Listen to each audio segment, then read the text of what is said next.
welcome to ET Now Hangout Season 2. I am Ankita Saxena. Well, Without is a high-impact, first deep tech material science enterprise founded by Anish Malpani that's transforming waste into opportunity, livelihoods and innovation. Well, this startup is backed by Dia Mirza. It has developed a patented chemo-mechanical recycling process for multi-layered plastic and post-consumer textile, some of the hardest materials to recycle globally. Now, it ethically recycles unrecyclable wastes like chips packets and mixed textile scraps into high-quality products like wayfarers, catty sunglasses, coasters, keychains, guitar picks, mini planters, and so on, while empowering waste pickers through dignified employment. And today we are talking to Anish Malpani, who's the founder of Without, about the sustainability fashion market that is projected to reach a $13.4 trillion by 2030 and much more. Hi Anish, thank you so much for taking the time out and joining us in our studio for ET Now Hangout Season 2. Thank you for having me. Anish, so tell us about Without. Without is a high-impact, deep-tech material science enterprise. How do you use raw materials, waste materials as your raw materials to build something in fast fashion? How does that work? So yeah, our work revolves around three things: people, plastic, and purpose. So a question I wanted to ask you is that how long do you think it takes for you to eat a packet of chips? Well, someone like me, I can polish it off in two minutes, perhaps. Right. But these packets of chips, the actual packet, takes thousands of years to degrade. Actually, longer than even normal plastic, because they have multiple layers of materials stuck together. At the same time, in a country like India and in the developing world, we have close to 4 million waste workers who rely on waste to survive. So there's a big social issue around it as well.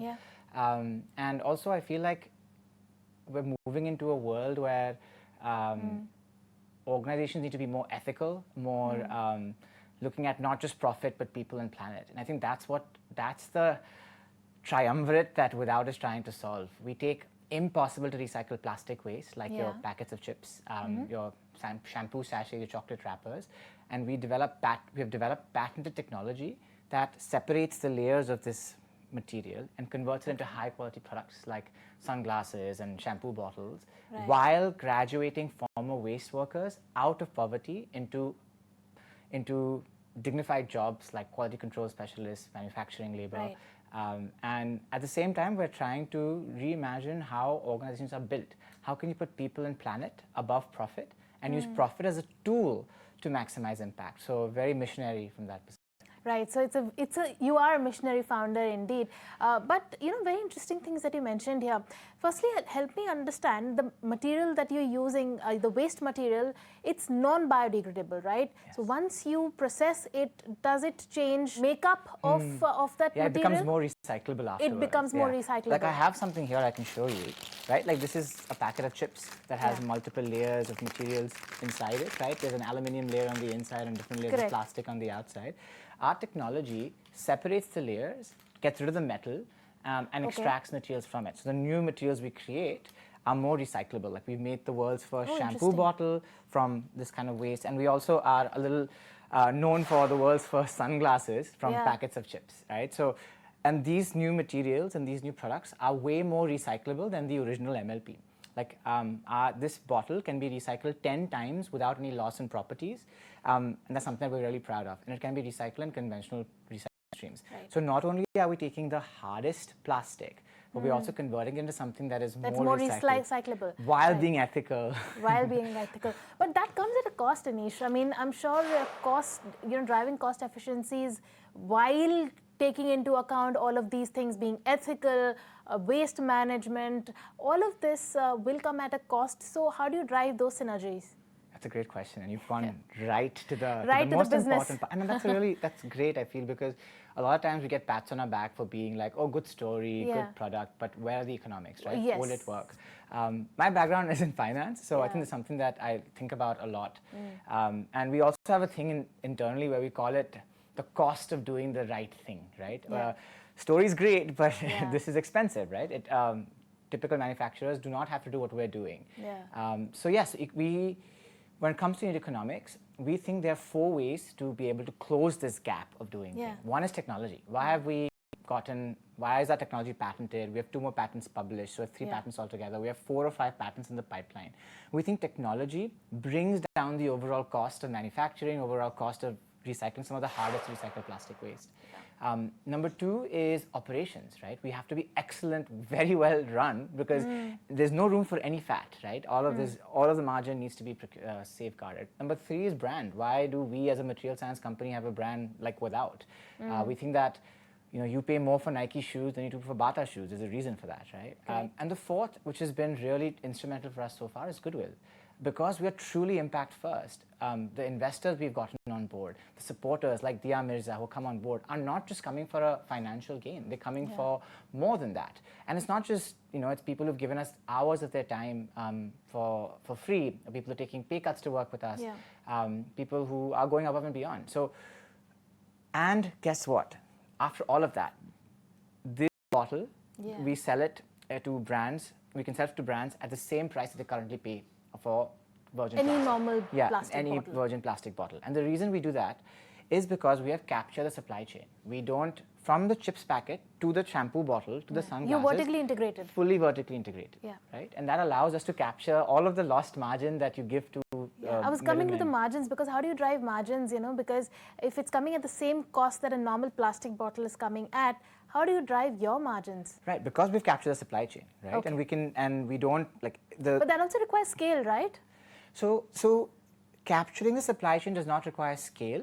It's the beginning, it's the base that you have built to eventually scale, right? No, what I meant was that while you are vertically integrated, you would drive margins only if you achieve scale. Right, and but that's true for anything, right? Whether we were not vertically integrated also, we would need scale to survive.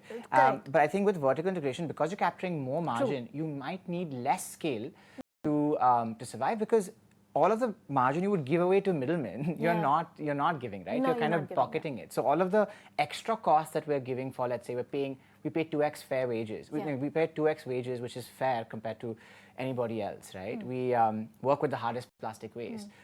All of that extra margin we also capture because we're not selling material to a middleman, not yet at least, right? And then as we scale, as we get larger, we want to be price competitive at the material level, and I see a part to that. But again, that happens with scale. So. Right. So what is the market for the sustainable manufacturing and fast fashion or eco-friendly manufacturing? What is the market size in India? What is the opportunity size? Because yours is primarily a B2B business is what I understand. You manufacture these bottles and you're supplying it to different brands for white labeling. They will perhaps be branding themselves, right? So we want to, sorry, go ahead. Yeah, so what's the market for that? So it's a very interesting question.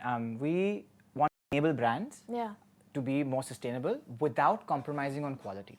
So a recent study by McKinsey said that people care about sustainability, like 60% of all consumers prefer sustainable products, but they also care about quality and price.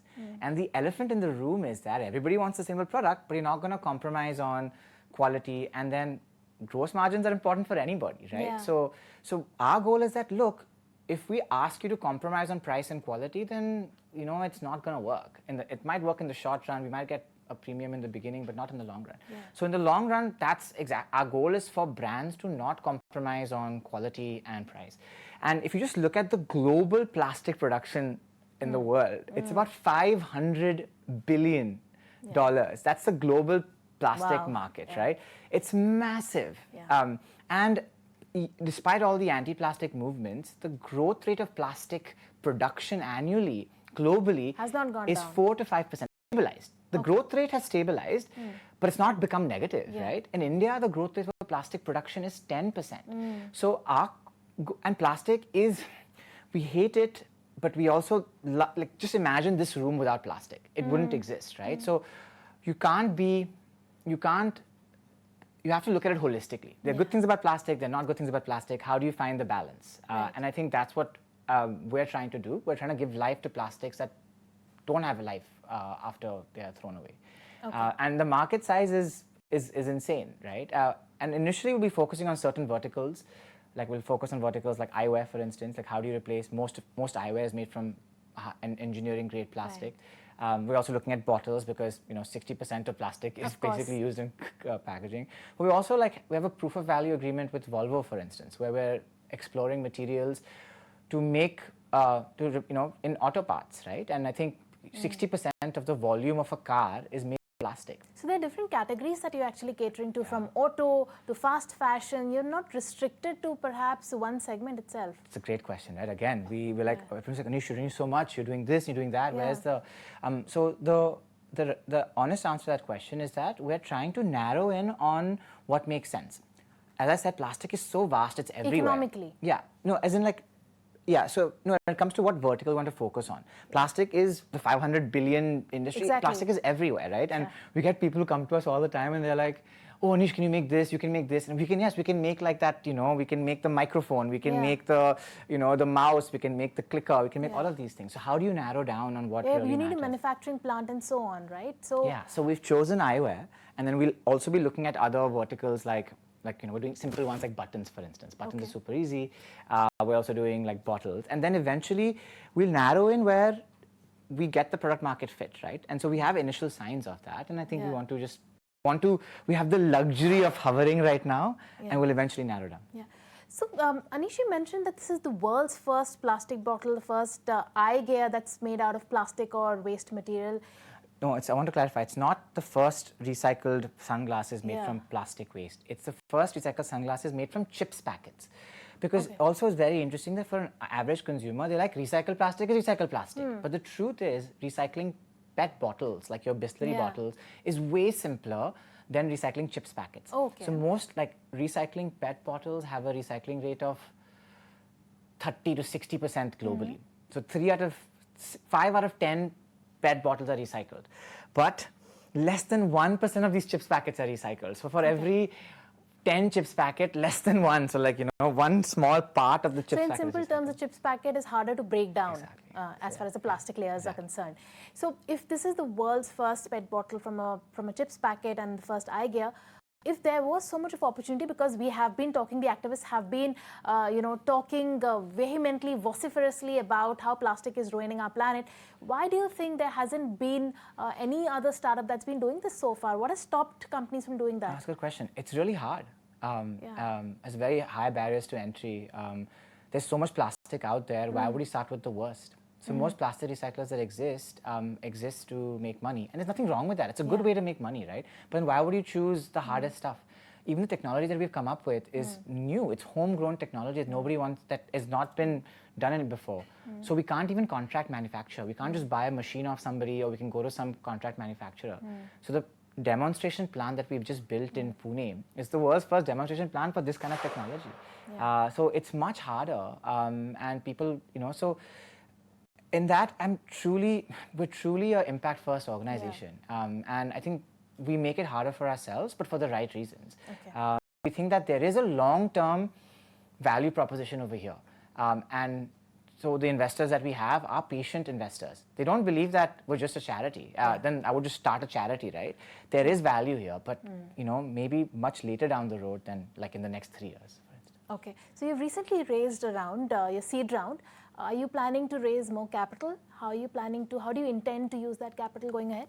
Right, so I think we will be looking to raise another round of funding next year if things go to plan. I think the next 5 to 10 months are really crucial for us because we have to hit some important metrics on economics, on technology viability. And we believe there's a path, but you still have to walk the path, right? And I think once we hit that once we hit those benchmarks in the next 4 or 5 months, then we want to raise capital to build our first commercial plant, which will also be in Pune in India. And that will be at a much larger capacity than now, something than what we have right now. And that'll also be something that will start make things super serious on a longer scale. So that's the goal. And that's the first plant. And then hopefully if things go well, then we multiply across India and the world.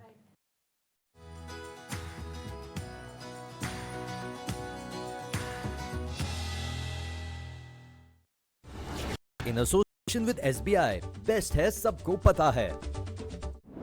Every business is like a piece of land. From the outside, it looks ordinary. The real truth lies beneath. Dig once, you uncover losses.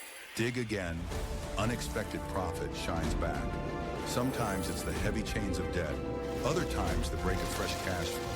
But deep below, traps wait. And if you keep digging, you strike the jackpot. The real metrics, the real value, This is all about your company, where we dig deeper so you invest smarter.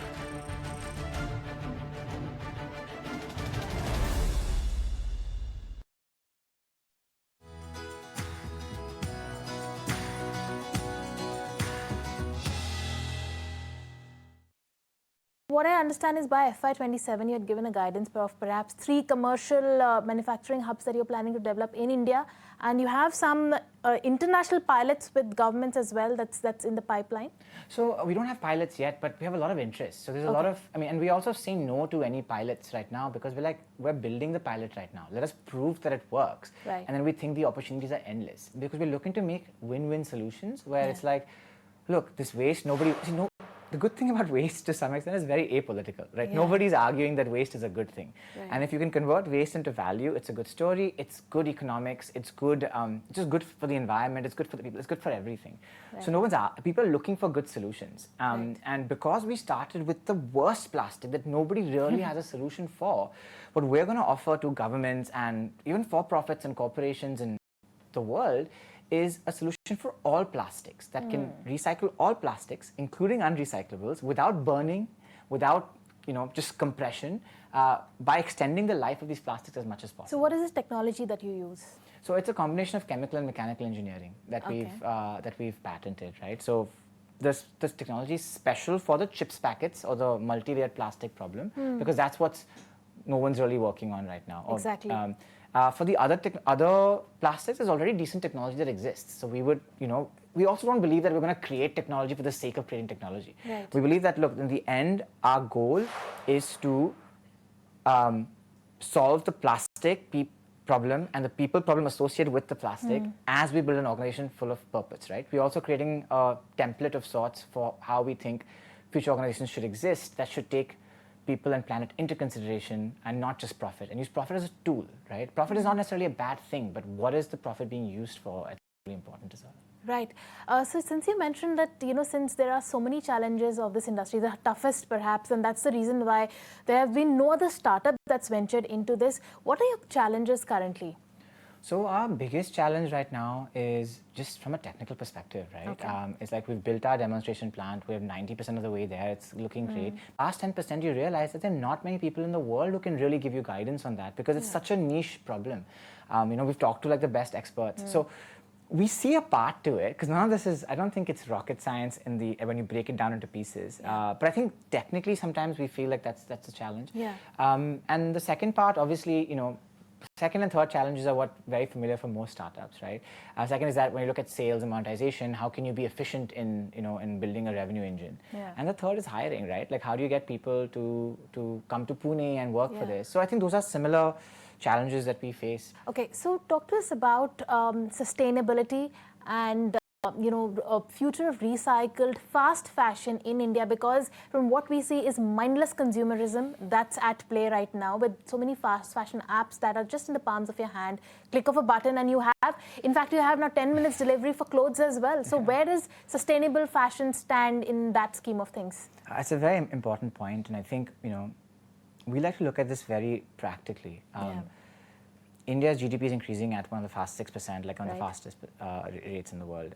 Yes, it's going to the rich, but also it's lifting the country up overall. More people are graduating out of low income to lower middle income and middle income. And once you get into those, you want to improve the quality of your life. You want things to come to you. You want to buy clothes, you want to buy nice things, right? And you're still not like going to spend a premium on it, right? Yeah. So I think that the abundance part is going to happen. And if we go and tell people, stop consuming, stop flying, stop having kids, I don't think that's the right answer. People are not going to listen.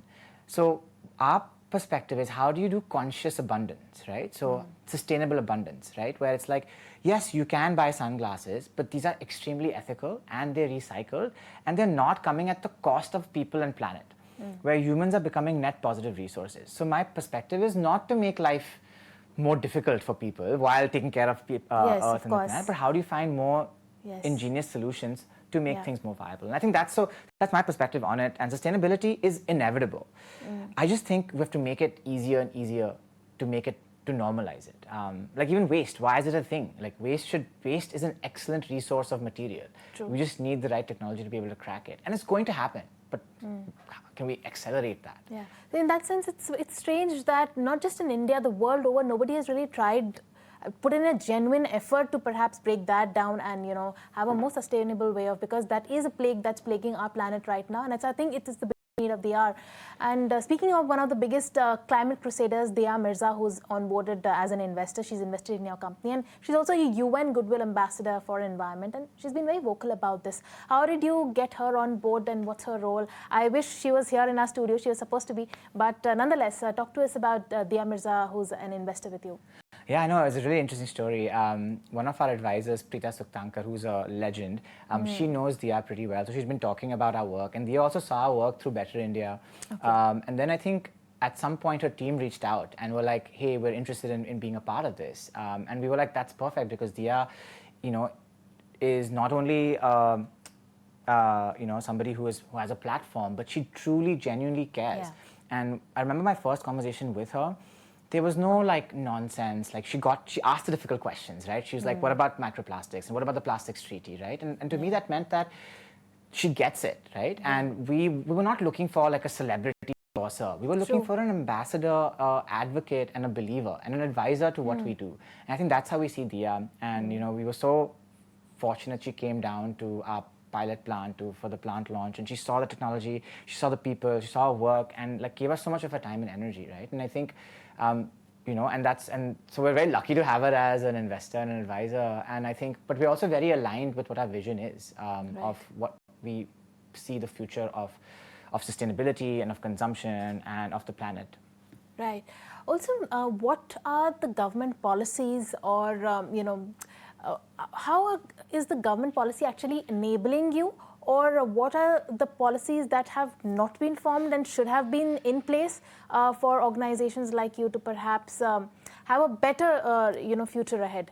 So it's actually very interesting. India's plastic recycling rules are very ahead of its time. They're almost better than Europe, or in the sense that there's a thing called extended producer responsibility, or EPR, and the rules that the Plastic Solid Waste Management Committee has come up with is actually very favorable for recycling, where they are incentivizing brands to, you know, not incentivizing, enforcing brands or calling brands to recycle, you know, the material that they produce, also to use recycled material in their products. The problem sometimes is enforcement. Right, so you can have great policy, you can have great, but you don't have good, the systems aren't very good. But Anish, that is what I was getting you to. The fact that there is an incentive for companies who are into you know, sustainable manufacturing, ethical and sustainable manufacturing. But why have the companies not been doing it? Like, what has stopped them? It has to do a lot with the cost efficiencies, right? Yeah, so it's a combination of all of those things, right? I think the intent is there for sure, but intent obviously is not enough. You have to actually put your money where your mouth is, and some companies do put your money where your mouth is. But the waste problem is, as you said, massive. 62 million tons of waste are produced annually. 10% that is plastic. It's, you know, even just these chips packets, 1 million tons are produced annually, much higher, right? So the volumes are sheer. And I think, you know, brands should take more responsibility, the government should take more responsibility, consumers should take more responsibility, and even organizations like us need to exist to be able to solve these problems. But no one person or one thing is going to solve this problem. The government alone won't solve it, the brands alone won't solve it, bioplastics alone won't solve it. It's a combination of all of those things. And, you know, you have to kind of make that happen. Right. Also, Anish, you're one of the first entrants into this space, one of the first few startups. So you clearly have a first mover's advantage. Are you seeing the benefits of that, and how does that help you, you know, being in this space as a lone wolf right now? So it's actually very interesting. Because the market is not that big also. So it's like it's a dichotomy. It does benefit you as a first mover, and also it can backfire you because the market is not so big, and therefore the awareness is not that much. Yeah, no, and as I said, we make things hard for ourselves, right? Yeah. So yes, the first mover advantage we have for MLP, for packets, because it's so interesting, because nobody works on this. Yeah. The few people that really care or understand this space really latch on, and they're like, oh wow, you're actually solving a problem, right? Yeah. Like when we launched our sunglasses, what I think worked really well was that when okay, so people found it cool, great. But you had like the industry experts who like peel the onion. You're like, wait, what is this? Is this just some gimmick? And they're like, oh my God, no, this is real. You know, the sunglasses are 100% recycled. We do add 10 to 20% additives to it, but we don't add any virgin plastic to our sunglasses, right? It's coming from the worst plastic waste. It is ethical manufacturing.